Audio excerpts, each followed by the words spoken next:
Hey everybody, this is Dr. George Birnbach, and today we're talking about management, we're talking about laziness, and why laziness in our teams rarely ever exists, but unseen barriers do. Let me show you my system for that.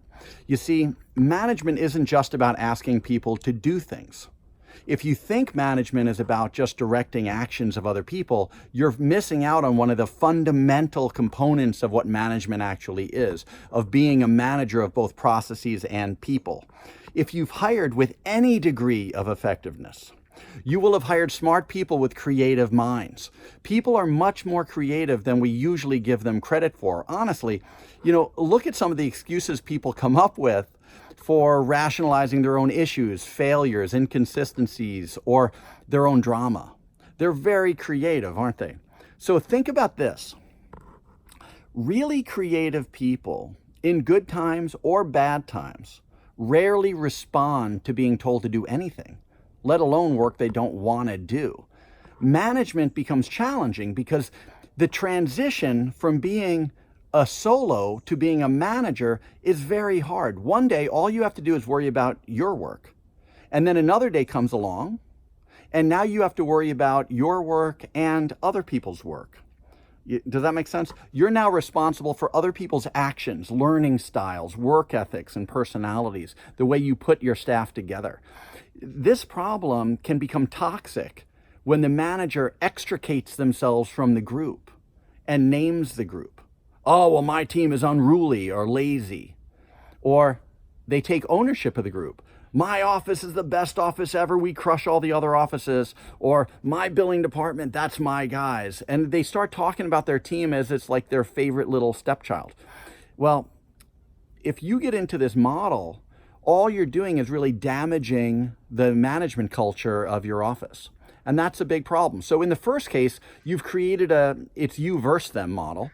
And in the second case, you've created it's you and them against the rest of the office model.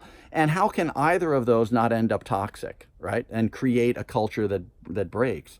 Well, managers tend to think the team members aren't committed when there are problems. They show personal leadership failures or accountability failures. But the team members, they look at you as the manager and they start to think that hey, I need more support, more resources, I need more recognition. And neither side is really right or wrong specifically, but to rebuild the management culture inside of your office, one that will avoid these dramas, has to start with a stronger investigation model. And that's a model that is taught before any action is actually given. So you see, laziness or incompetence rarely exist because you wouldn't have hired that into your office unless you made a mistake. And then you fix that mistake with restaffing, right? But what do exist are unforeseen obstacles, right? People are in the groove, they're doing what they're supposed to be doing, they hit an obstacle. And people usually don't move past that obstacle because they weren't taught to think about it the right way. So I teach a very simple model that you can use in any situation, whether it's your problem or someone else's problems. Let me show you. It's 5 questions. Well, 4 plus 1. The first is this actually a problem? Someone comes to me, hey, the computer's not working. Well, is it actually a problem? Well, in that case, yeah, it's probably a real problem. But first, is this actually a problem? If it's not, you can ignore it, move on. Don't waste your effort, energy, or resources on it. But if it is a problem, move to question 2. Can I answer this myself? I would look at a staff member. Hey, so the problem's broken, right? The computer's broken. Can you fix it yourself? If they can fix it themselves, just empower them to do it. And then teach them, number 3, to make sure that their solution moves your office towards your bigger stated goal. So how is fixing that problem going to fix our big vision that we have in this office this year? And number 4, can they explain what they're going to do in a transparent way before they actually do it? That way we know that the solution is going to get solved. They're learning in the process to solve it in the future without your involvement. Those are the big 4. So let's go through them again. Number 1, is this problem actually a problem? Number 2, can I quickly solve this myself, or can you quickly solve this yourself? Number 3, is solving this moving us closer to where we're trying to get to as a group? And number 4, can you explain to me the steps you're going to take in order to get this handled? Perfect. Now, if you get a no to any of these 4, then we're going to use our 5th question, which is, how can I help you? How can I help you shows that you're involved with them. You're walking with them. You're just doing different jobs. Okay?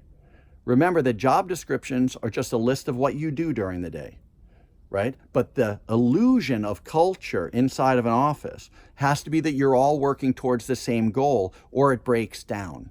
All right? So the 5th one we call the get out of jail question, because anytime things are breaking, all I need you to do is stop and say, how can I help you? And then if my answer is, I need this, now we have 2 smart people on the problem, and I can say, well, I can do that, or I can't do that, but this is what I can do. Or I can't do that, but maybe you can go ask Aaron about doing that, and that'll work out really good. Or if you don't know how to do it, who else can we get to help solve this problem? Okay? So your first 4 questions in any situation: hey, I've got a problem. Is it really a problem? Can you solve it easily right now? Do you know how to solve it yourself? Right? That's number 2. How solving this moves us towards our corporate culture.